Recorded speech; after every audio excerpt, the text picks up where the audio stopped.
إنه خير ناصر ومعين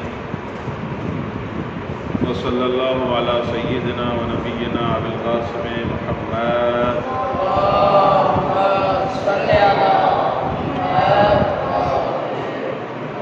قال الله تبارك وتعالى في كلامه المجيد وقوله الحق وهو أصدق القائلين بسم الله الرحمن الرحيم والذين هم للزكاة فاعلون والذین هم للزکاة فاعلون. آپ کو میری طرف توجہ نہیں ہے؟ مومن وہ ہوتے ہیں جو زکوٰۃ دیتے ہیں، زکوٰۃ کا عمل انجام دینے والے. مومن جو ہوگا وہ زکوٰۃ دے گا. اب یہاں پر جیسے ہم نے ابتدا میں بیان کیا کہ سورہ مومنون سورہ مکی ہے، مکے میں نازل ہوا. جب یہ سورہ مکے میں نازل ہوا تو اس سورہ میں یہ کیسے کہا گیا ہے کہ زکوٰۃ انجام دیتے ہیں؟ زکوٰۃ کا تو حکم مدینے میں آیا تھا، تو یہ مکے میں زکوٰۃ کہاں سے آ گئی؟ ٹھیک، تو اس کا جواب یہ ہے کہ زکوٰۃ یہاں پر مطلق انفاق کا معنی ہے، اللہ کی راہ میں خرچ کرنا. ہر وہ خرچہ جو اللہ کی راہ میں کیا جائے اس کو زکوٰۃ کہا جاتا ہے. یہاں اس معنی میں استعمال ہوا. واضح ہو گیا؟ ایک کچھ علماء کہتے ہیں نہیں، یہاں پر زکوٰۃ سے مراد مال نہیں ہے، بلکہ زکوٰۃ سے یہاں مراد معنوی زکوٰۃ ہے. یعنی کیا؟ یعنی نفس کا تزکیہ مراد ہے. نفس کا سورہ شمس میں آپ نے پڑھا ہے نا، قد افلح من زکاہا. پڑھا ہے آپ نے؟ نہیں پڑھا؟ قد افلح من، کامیاب ہے وہ انسان جس نے اپنے نفس کا تزکیہ کیا. نفس کا کیا کیا؟ دیکھیں، انسان خداوند متعال نے خلق کیا ہے تاکہ کیا کرے؟ اللہ کی عبادت کرے. واضح ہو گیا؟ من عرف نفسہ عرف ربہ. جس نے اپنے آپ کو پہچانا اس نے خدا کو پہچانا. یہ انسان اپنے آپ کو پہچانے میں ہوں کون؟ جس نے اپنے آپ کو پہچان لیا میں کون ہوں، وہ زندگی گزارنے میں کامیاب ہو جائے.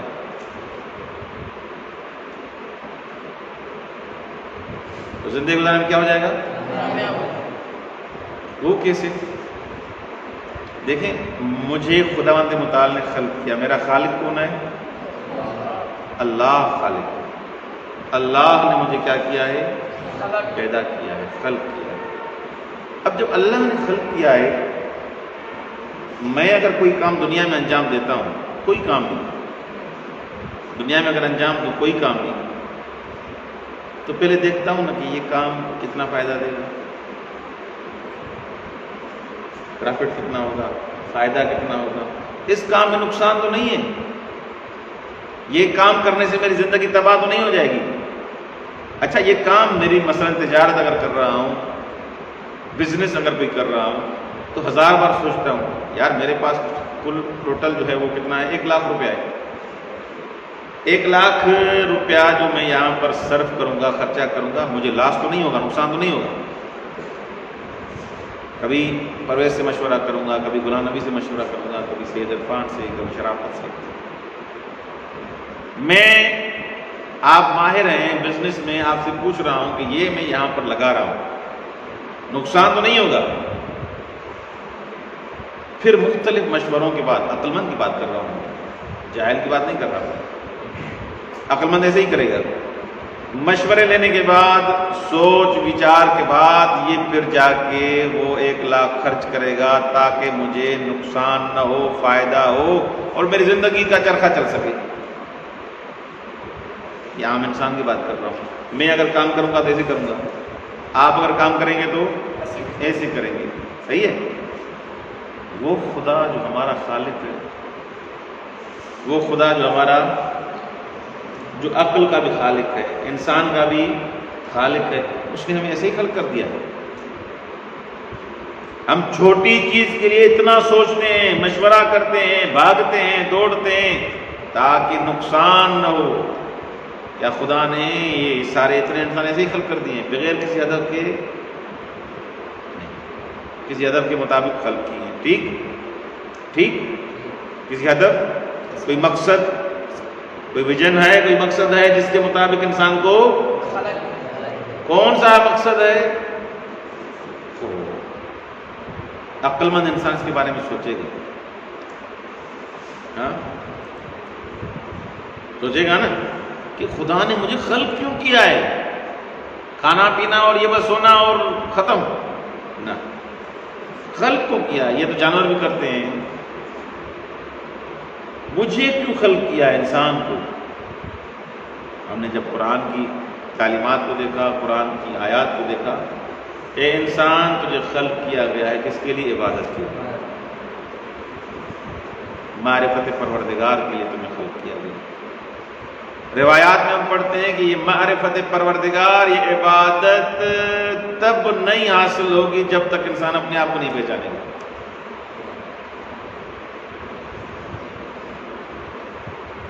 یہ عبادت میں تب کروں گا، یہ میں اپنی اصلاح تب کروں گا جب مجھے اپنا پتا ہو کہ میں کون ہوں۔ اللہ رحمت نازل کرے اس شخص پر جس کو پتا ہو کہاں سے آیا، کہاں پر ہے اور کہاں جائے گا۔ رسول کا فرمان ہے اللہ کی رحمت ہو اس شخص پر، رحم اللہ عبدا، اللہ اس عبد پر رحمت نازل کرے جس کو پتا ہو کہ میں من عین فی عین الی عین، کہاں سے آیا ہے، کہاں پر ہے اور کہاں سے آیا ہے۔ خدا بند متعال نے اس کو خلق کیا ہے، دنیا میں آیا ہے، الی عین یعنی انسان کو بلا کر جانا ہے، اس دنیا سے مرنا ہے۔ انسان کو کیا ہونا چاہیے؟ پتہ ہونا چاہیے۔ اچھا یہ تو مجھے پتہ چل گیا کہ میں کہاں سے آیا ہوں، کہاں پر ہوں اور کہاں جانا ہے، اتنی معرفت مجھ میں آ گئی۔ اب اللہ نے مجھے خلق کیا ہے، قرآن کی آیتیں جب پڑھی کس کے لیے؟ عبادت کے لیے، معرفت پروردگار کے لیے۔ اب اگر مجھ میں بیماریاں آ گئی، جب مجھے خود شناسی میں نے کر لی، خود شناسی میں نے اپنے آپ کو میں نے کیا کر دیا؟ پہچان لیا کہ میں کون ہوں، خود شناسی۔ جب مجھ میں خود شناسی میں نے کر لی، میں نے اپنے آپ کو پہچان لیا، اب مرحلہ ہے کہ مجھ میں، دیکھیں نا آپ کوئی گاڑی لے کے جاتے ہیں کہیں پر، کسی مستری کو دکھاتے ہیں، کسی میکینک کو دکھاتے ہیں کہ بھائی اس کو چیک کرو، یہ کبھی یوں کر رہی ہے کبھی یوں کر رہی ہے، اس مسئلے ہیں، وہ چیک کر کے بتاتا ہے کہ اس میں یہ ہوگا، اس میں یہ ہوگا، اس میں موبائل چینج ہوگا، اس میں یہ ہوگا، ٹھیک۔ پھر ہم اس کو پیسے دیتے ہیں تاکہ اس کو کیا کرو، صحیح کرو، پیسے مانگتا ہے، اس گاڑی کو کیا کرتا ہے، پھر گاڑی سے ہی چلنا۔ مقصد گاڑی کا کیا تھا؟ چلنا، ہمیں مقصد تک پہنچانا۔ گاڑی کو اس لیے بنایا گیا ہے تاکہ ہمیں آرام سے ہم اس پر سفر کر کے، جو پیدل جہاں پر نہیں پہنچ سکتے یا دیر سے پہنچتے ہیں، آسانی سے وہاں تک پہنچ پائیں، ٹھیک۔ پھر اس میں جب جب خرابی آتی ہے، جب جب بیماری آتی ہے، جب جب یہ گاڑی خراب ہوتی ہے، ٹائر پنچر ہوگا، گاڑی انجن وغیرہ، اس کو ہم بناتے رہیں گے، ورنہ ہمارا جو مقصد ہے اس پر چلنا، سفر کرنا، وہ حاصل نہیں ہوگا۔ ایسے ہے نا، یہ گاڑی نہیں چلے گی، ہر کوئی کہے گا نہیں گاڑی آپ نے 12-15 لاکھ کی رکھی ہوئی ہے لیکن بنائیں گے نہیں، اس کے وہ میکینک کو نہیں دکھائیں گے، اس کی تعمیر نہیں کروائیں گے، تو گاڑی کسی کام کی نہیں ہے۔ انسان کا مقصد بھی عبادت ہے، یہ انسان کبھی گناہ کرتا ہے، لفظیں انسان میں آ جاتی ہیں، انسان مبتلا ہو جاتا ہے ان بیماریوں میں۔ اب یہ گاڑی، وہ جو سفر تھا انسان کا عبدیت کی طرف، وہ جو سفر تھا انسان کا خدا کی طرف، وہ جو سفر تھا انسان کو تاکہ عبد بنے، اللہ کا بندہ بنے، ان بیماریوں کی وجہ سے، گناہ کی وجہ سے، زنا کی وجہ سے، جھوٹ کی وجہ سے، تکبر کی وجہ سے، ریا کی وجہ سے وہ سفر نہیں کر رہا۔ کیوں؟ جیسے گاڑی خراب ہو گئی، چل نہیں رہی تھی، انسان بھی سفر نہیں کر رہا. کیوں صبر نہیں کر رہا؟ کیونکہ گاڑی خراب ہو گئی ہے. ادھر ٹیوننگ کی ضرورت ہے، ادھر ٹیوننگ کی ضرورت ہے. اس کے انسان کی بھی ٹیوننگ کی ضرورت ہے، اس کے بھی تزکیے کی. ہاں ہے نہیں؟ انسان کے تزکیے کی. قد افلح من زکاہا، کامیاب ہے وہ انسان جس نے اپنا کیا کیا؟ تزکیہ کیا، اپنی اصلاح کی، اپنی مرمت کی. کیسے کرے گا؟ اس کے لیے اہل بیت علیہ السلام نے طریقے بتائے. طریقہ یہ ہے زکوٰۃ کا، یا میں ایسے کہوں کہ اگر انسان اپنی معنوی تربیت چاہتا ہے، اپنی اصلاح چاہتا ہے، تو اس کے کچھ طریقے. سب سے پہلا طریقہ، توجہ کیجیے گا، بیماری ڈھونڈنے میں مجھ میں بیماری کون سی ہے؟ اگر گاڑی کا ٹائر پنچر ہو، اس کی انجن سیٹ کر دی جائے، گاڑی چلے گی؟ ہر کوئی کہے گا نہیں، ٹائر پہلے سیٹ کر، ٹھیک، اس کا پنچر سیٹ کرواؤ، اس کے بعد آپ گاڑی چلائیں. پنچر ٹھیک ہوگا پھر گاڑی چلے گی. یعنی اگر خراب ٹائر ہے تو ٹائر صحیح ہوگا، انجن خراب ہے تو انجن، کوئی اور چیز خراب ہے، پیٹرول نہیں ہے تو میں پیٹرول ڈلواؤں گا گاڑی میں تاکہ گاڑی. یعنی سب سے پہلے مجھے مرض کی، بیماری کا پتہ ہو کہ اس میں خرابی کون سی ہے. وہ میکینک کون سا، وہ مستری کون سا، جس کو پتہ نہ ہو. اگر جائیں اور کوئی اور چیز ٹھیک کر دے گا، آپ کہیں گے یہ مستری، یہ میکینک، یہ ماہر نہیں ہے. تو انسان کی پہلے اپنے آپ کے، اپنے وجود کو دیکھے، خود کو دیکھے کہ مجھے بیماریاں کون سی ہیں، کہ میری گاڑی چل کیوں نہیں رہی، میں اپنے امام کے قریب کیوں نہیں ہو رہا. اللہ نے مجھے جو خلق جو کیا ہے کہ میں عبد بنوں، اللہ کا بندہ بنوں، یہ حجاب، یہ ظلمانی، یہ پردے، کچھ افراد امام کو دیکھ رہے ہیں، امام کا دیدار کر رہے ہیں، امام کی زیارت کر رہے ہیں، ان کا قلب نورانی ہے، ان کا دل نورانی ہے، میں کیوں نہیں دیکھ رہا؟ میری گاڑی میں کون سا مسئلہ ہے، میرے وجود میں کون سا مسئلہ ہے؟ وہ سارے دیکھتے ہیں، میں امام کو کیوں نہیں دیکھتا؟ میں امام کے ساتھ رابطہ کیوں نہیں قائم کر سکتا؟ میری وجود میں کون سی بیماریاں آ گئی ہیں جس بیماری کی وجہ سے میں امام سے دور ہو گیا؟ دنیا کے چکروں میں، دنیا کی مصیبتوں میں، دنیا کی گرفتاریوں میں پھنس گیا ہوں، اتنا پھنسا ہوں کہ اپنے امام کو بھی میں نے بھلا دیا، خدا کو بھی میں نے بھلا دیا. بیماری ڈھونڈنی ہے. جب تک اس مرض کا، بیماری کا پتہ نہیں چلے گا، نہ امام کے قریب ہوں گے نہ خدا کے قریب ہوں گے. ٹھیک. اب میں اپنی آپ کو دیکھوں کہ دیکھوں میں کہاں کہاں غلطی کرتا ہوں.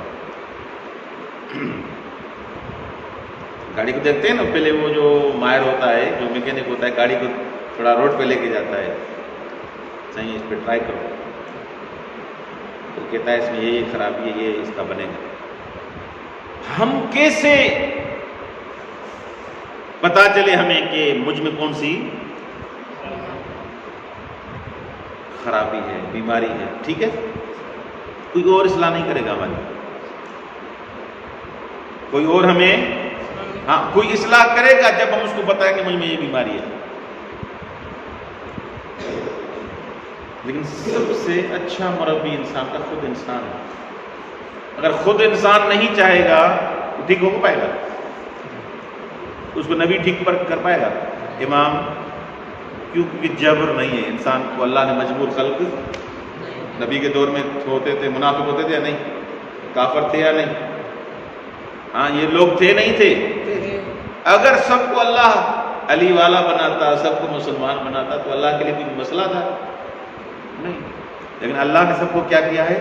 آزاد خلق کیا ہے. خود انسان بنو، میں مجبور نہیں کر رہا، خود انسان بنو. اب جب بیماری کا مجھے پتہ چل گیا کہ مجھ میں یہ بیماری ہے، اس بیماری کا پتہ کیسے چلے گا؟ میں جب رات کو جا رہا ہوں، بسترے پر سونے جا رہا ہوں، یا تنہائی میں اکیلا ہے جب انسان، خود کو دیکھے، خود کو اور خدا کو حاضر ناظر سمجھ کر اپنا حساب کرو، اپنا محاسبہ کرو کہ میری زندگی کے 30 سال گزر گئے، 40 سال گزر گئے، 20 سال گزر گئے، 50 سال گزر گیا، لیکن یہ تھوڑا میں دیکھوں تو صحیح مجھ میں کون سی خرابیاں ہیں، کہاں کہاں غلطی کرتا ہوں جو میں اپنے امام کا دیدار نہیں کر سکتا، امام سے دور ہوں۔ یہ اپنی ٹیوننگ کرے گا، جیسے اس محاسبہ کرے گا، اپنا حساب لے گا۔ مولا کا فرمان ہے نا، حاسبو قبل ان تحاسبو، اپنا حساب خود لو اس سے پہلے کہ تمہارا حساب لیا جائے۔ ہمارا حساب تو قبر میں، برزخ میں، اس عالم محشر میں لیا جائے گا یا نہیں لیا جائے گا؟ لیا جائے گا۔ اس سے پہلے کہ وہ حساب لیں، پہلے ہم اپنا حساب کر لیں۔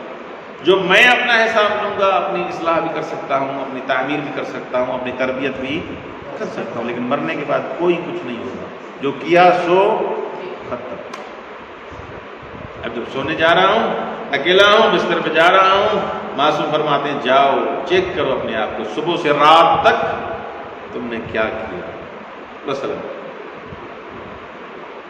کون سے ایسے کام کیے جس میں امام خدا راضی تھا، کون سے ایسے کام تھے جس میں خدا اور امام راضی